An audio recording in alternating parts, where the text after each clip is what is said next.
မ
And so I want to just open up a Bible in Acts of the Apostle. အမှန်တော့နှုတ်ကပတ်တော်ထဲမှာပါတယ်နော်အခုဆရာပြောမှာမဟုတ်ဘူးဖခင်ပြောမှာဖြစ်ပါတယ် In chapter 10 verse 34. အမှန်တော့34ဖြစ်ပါတယ် Acts chapter 10 verse 34. အမှန်တော့34ဖြစ်ပါတယ် This is a speech by Peter. His name is Peter. ဒါကပီတာပြောတဲ့စကားဖြစ်ပါတယ် Who has the name Peter here? ဒီမှာပီတာဆိုတဲ့နာမည်ရှိလား Is your name Peter? ပီတာလား Who has the name Peter? ပီတာဆိုတဲ့နာမည်ရှိလား Okay, you don't have. So this Peter is a follower of Jesus Christ. ပီတာကလေဖျားရှင်ရဲ့နောက်ကိုလိုက်တော့သူဖြစ်တယ် I want Peter to speak to you tonight. ဒီနေ့ပီတာကနေပြီးတော့ဒီမှာရှိတော့သူတွေစကားပြောမှာဖြစ်ပါတယ်34ထဲမှာ Then Peter opened his mouth and said, "In truth, I perceive that God showed no partiality." ထိုအခါပေတရုဒီတော့ကိုဖွင့်၍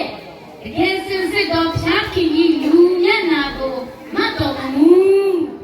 Verse 35. But in every nation, whoever fear him and walk righteousness is accepted by him. လူမျိုးမျိုးတို့ဒီဘုရားခင်ကိုကြောက်ရွံ့တော်တရားသဖြင့်ဘုရားခင်ကိုလူမျိုးမျိုးဘုရားခင်ကိုကြောက်သဖြင့်ဘုရားရဲ့စကားကိုကျင့်တော်သူဒီအထံတော်ရဲ့ဘုရားခင်ရဲ့မျက်နှာကိုရမယ် Every nation. နော်လူမျိုးဘာသာအားလုံး I am Malaysian. ဒီမှာဒီဆရာကကျွန်တော်လေးချောင်းဖြစ်တယ် My wife is Thai. ဒီနေ့အမျိုးသမီးကထိုက်ဖြစ်တယ် You are Kun Pamar. ဒီနေ့ကျွန်တော်ကျမတို့ကမြန်မာဖြစ်တယ် Some of you are Kachin. ဒီနေ့တချို့ကြတော့ကချင်ဟုတ်တယ်နော် All nations အော်လူမျိုးများအားလုံးဟာ in Mesa. လက်ဆောင်မှာရှိတယ် Peter said, လူအားလုံးကိုပြည်တာပြောနေတယ်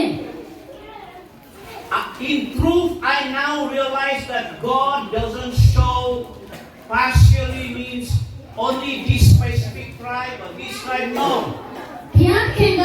နော်ဒီဖက်ဟိုလူဒီလိုမဟုတ်ဘူး Every nation, every tribe, whoever fear God the Creator and walk the right thing is accepted by Him. လူမျိုးဘာသာအားလုံးဘုရားရဲ့ပညာကိုစင့်တော်သူအရောက်စီတိုင်းဟာဘုရားရဲ့မျက်နှာသာကိုရတော်သူများဖြစ်တယ် Amen. Tonight, ဒီနေ့ I can declare to you ဒီနေ့ဒီမှာရှိတော်သူအရောက်စီတိုင်းကိုပြောချင်တယ် the Lord Jesus Christ, ကဲသိရှင်ယေရှုဖျားဟာ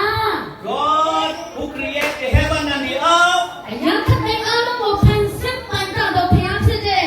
accept you ဒီကိုလက်ခံတယ် wherever you are. ဒီဘာလေးဖြစ်နေပါစေ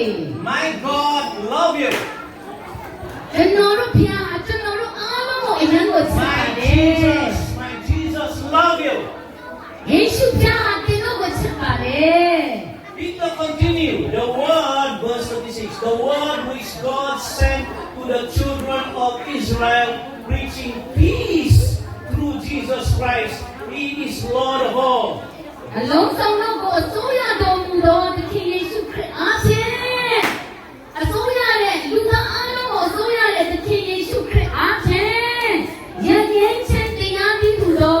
ဧဝံဂေလိတရားကိုဟောပြောတော်မူမြတ်ဣသရေလအမျိုးအားလုံးကိုပေးလိုက်တော်မူသောတရားနဲ့အညီ For me, ကျွန်တော်အတွက် for her, ဒီမှာရှိသောသူအားလုံးအတွက် for all who have become a Christian here. ဒီမှာရှိသောသူအယောက်စီတဲ့ဖခင်ကိုသိတော်သူတွေ Jesus ဖခင်ယေရှုဖျားဟာ bring peace. ဒီနေ့တော့ငြိမ်းချမ်းခြင်းကိုဖန်ဆောင်လာတယ် We are the children of peace. ကျွန်တော်တို့ဟာငြိမ်းချမ်းခြင်းကိုပိုင်ဆိုင်တော်သူများဖြစ်တယ် Because Jesus is the peace. ရှုခရစ်ဟာငြိမ်းချမ်းခြင်းကိုပေးတယ် Follow the teaching of Christ ဒီလေသူကိုလက်ခံတော်သူအရောက်စီတိုင်း in the Bible. လောကဘတ်တော်ကပြောပါတယ် You will know that Jesus is a man of peace. လူဟာနော်ငြိမ်းချမ်းသောအရှင်မဟုတ်ဘူး 37. ယေရှုဖျားတာငြိမ်းချမ်းသောအရှင်ဖြစ်ပါတယ် 37 said that word you know which was proclaimed throughout all Judea and began it from Galilee after the baptism of John which John preached. ယောဟန်ဒီဘက်စစ်တန်တရားကိုဟောဒီနောက်ခါလိလည်းဒီမှာစာရွယူဒပြည်ရဲ့တဲ့တုန်းကအေဝံဂေလိတရားကိုဟောပြောတယ် 38. How God anointed Jesus of Nazareth with the Holy Spirit and with power, who went about doing good and healing all who were oppressed by the devil, for God was with him. အာမင်ဘုရားသခင်ဒီကရှင်တော်ဝိညာဉ်တော်နဲ့၎င်းတကိုးတော်နဲ့၎င်းနာဇရက်မြို့သားယေရှုကိုဗိတ်သိက်ပြီးတော်မူသဖြင့်ထိုသူသည်ဘုရားသခင်၏အခွင့်တော်နှင့်ယေရှုပြု၍မာနညင်ဆဲသောလူအပေါင်းတို့အားချမ်းသာပေးလျက်လဲ့လေတော်မူ၏ Listen to me. The Jesus that I serve bring peace. ယေရှုဖခင်ဟာတကယ်ပဲနော်ငြိမ်းချမ်းသောရှင်ကိုတည်ဆောင်လာတယ် And the Jesus that I serve also bring healing. နော်မနောမချမ်းသောသူကိုလည်းသူကကျမ်းမာစေတယ် Because God wants us to be healed. ဘာလို့လဲဆိုတော့ဖခင်ကကျွန်တော်တို့ကိုလေအရင်ပဲဥဒပေးခြင်းလေ Heal in our mind, နော်ကျွန်တော်တို့ရဲ့နော်အသွေးအခေါ်တွေအားလုံး heal in our heart, ကျွန်တော်တို့လည်းလုံးဝအသက်ကိုပေးတယ် and healing in our sickness and disease. ကျွန်တော်တို့ရဲ့မနောမချမ်းယောဂအားလုံးကိုလည်းကုသပေးတယ် God wants to heal our family. ဒီလေကျွန်တော်တို့မိသားစုအားလုံးကိုလည်းဆမ်းမခြင်းကိုပေးခြင်းနဲ့ဖျားရှင်စေတယ် This is the first time you heard the name Jesus. ဒီနေ့ဒီမှာအခုပဲကြားဘူးကြသလား I'm telling you that Jesus came to bring peace ဒီ into နေ့ your life. ပြောနေပါတယ်ယေရှုဖျားတဲ့နှလုံးသားကိုတကယ်ပဲအသက်ပြုပြင်ပေး He စေနေ came ပါ to လေ heal you ဒီနေ့ဒီကိုကုသပေးစေတယ် and deliver you. ဒီနေ့နော်ဒီ He ကို came to change your life. ဒီအသက်တာလေးကိုအားလုံးဝမ်းမြောက်ခြင်းပြောရှင်ခြင်းကိုပေးစေတယ် Can you say Amen? အာမင်လို့ခရအောင် Amen. Amen means yes. အာမင်တဘောသူလေဆိုတာဖြစ်ပါတယ် Hello.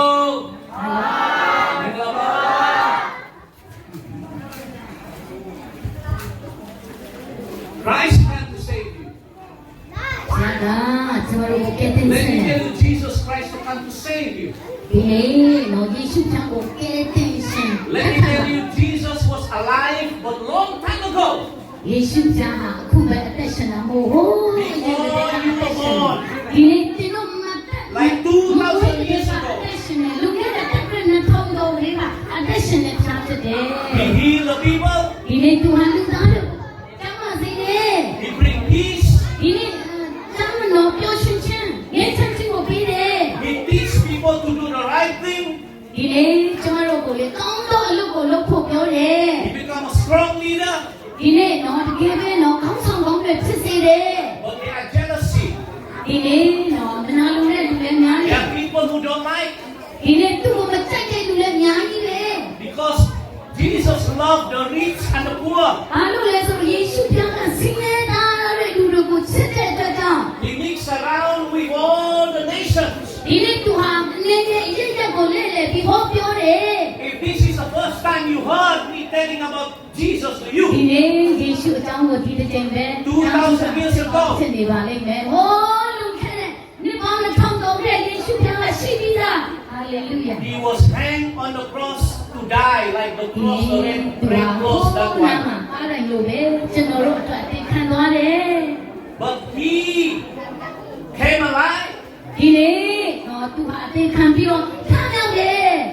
He was in the tomb, buried for 3 days, but he သူ came ဟာ back တ to ကယ်ပဲ life. သူထဲမှာ3ရက်နေပြီးတော့ထမြောက်တဲ့ဖြစ် Because ပါတယ် Jesus is God the Son. ဒီနေ့တော့သူဟာဖျားရသားဖြစ်တယ် And he went back to heaven ဒီနေ့သူဟာကောင်းကင်ကိုပြန်သွားပြီ and saved all the servants go into the whole world and tell about him. ဒီနေ့တော့အားလုံးဟာနော်သူနဲ့တွေ့တယ် Ajahn Joe from Malaysia came all the way to Mysore to tell you about my ဒီ Jesus. နေ့ကျွန်တော်လည်းမလေးရှားကနေလာပြီးဒီမှာရှိတော့သူအရောက်စီတိုင်းကိုခရစ်တော်ကြောင့်ပြောပြတယ် And I know God is here. နော်ဘုရားကဒီမှာရှိတယ် So the first thing I just want to pray for you. I want to pray for you. ဒီနေ့ဒီမှာရှိတော့သူကိုဆုတောင်းပေးခြင်းနဲ့ And you all lift your hand like this. ဒီနေ့လက်မြောက်ပြအောင်ဆုတောင်းပေးတယ် If you have sickness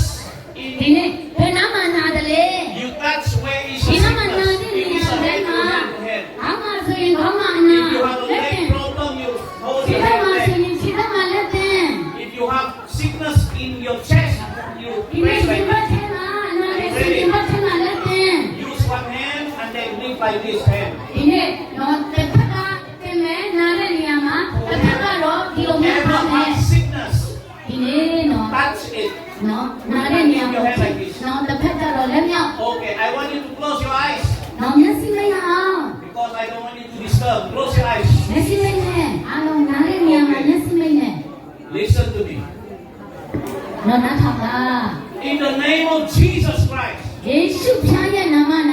every sickness tonight, မနာမကျန်းတို့သူအရောက်စီတိုင်း every disease နော် tonight, ယောဂအားလုံး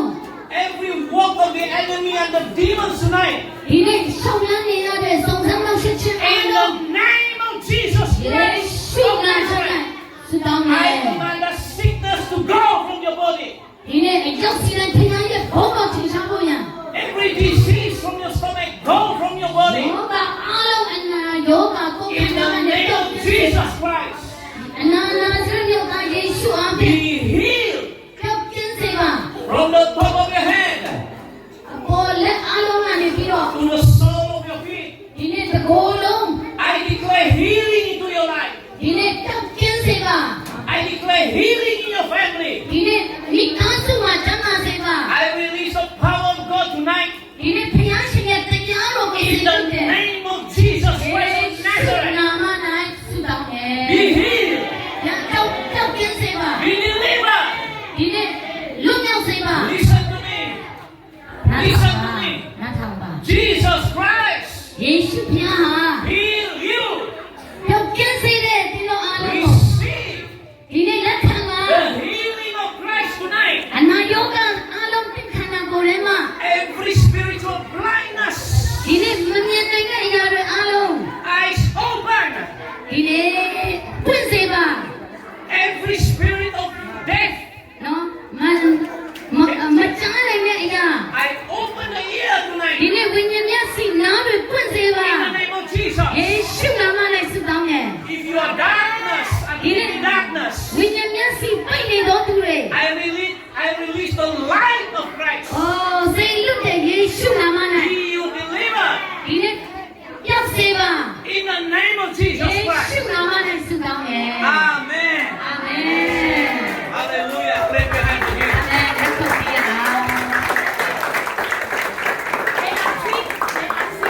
Whoever need more, I will lay hand. Who is ဒီ it? မနာမကျမ်းတဲ့လူတွေနာလို့ရပါတယ်လက်တင်ပြီးဆုတောင်းပေးစေ God give me a gift to lay hand on you. If you have sickness, I can pray for you. ဒီနေ့ဗမာနာတယ်လေနာတဲ့လူတွေဒီကိုလာပါ Hallelujah. Whoever need healing of Jesus tonight, ဒီ I နေ့ want to မ pray နာ for မကျ you. မ်းတဲ့လူတွေဒီမှာလာပါဆုတောင်းပေးမှာဖြစ်ပါတယ် They can come in front. They can come in front. Here, stand here. လာပါ Stand up here. Stand up here. န Stand မ်းပါ here. နမ်းစားတယ် In front us. အဲ့တော့လည်းပိတ်လိုက်တော့ကောင်းတယ် Ask them to stand up. Come in front. ဟုတ်ကဲ့မနာမကျမ်းတဲ့လူတွေဒီရှေ့မှာနော်ရှေ့မှာလာပြီးပါတဲ့ဒီမှာမတ်တက်ရပေးပါတဲ့လာသမီးလားလာသမီးလား Okay. လာလည်းမနာမကျမ်းလားလား When you have the sickness. โอเค Who else? ကဲလာအောင်မနာမကျမ်းတဲ့လူတွေဘယ်သူရှိလဲလာပါ What is the အား sickness? ပါနာလေ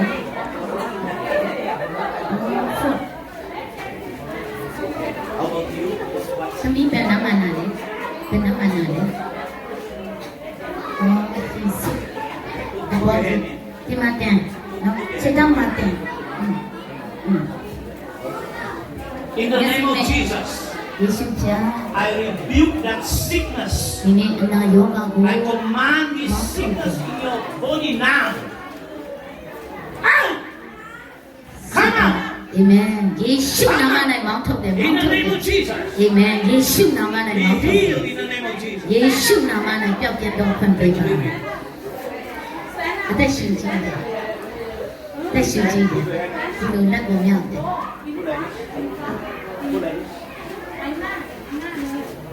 Jesus heal you. In Jesus' name. ယေရှုနာမ၌ပျောက်ပြတ်နေယေရှုနာမ၌ရေရပြီလေမှာ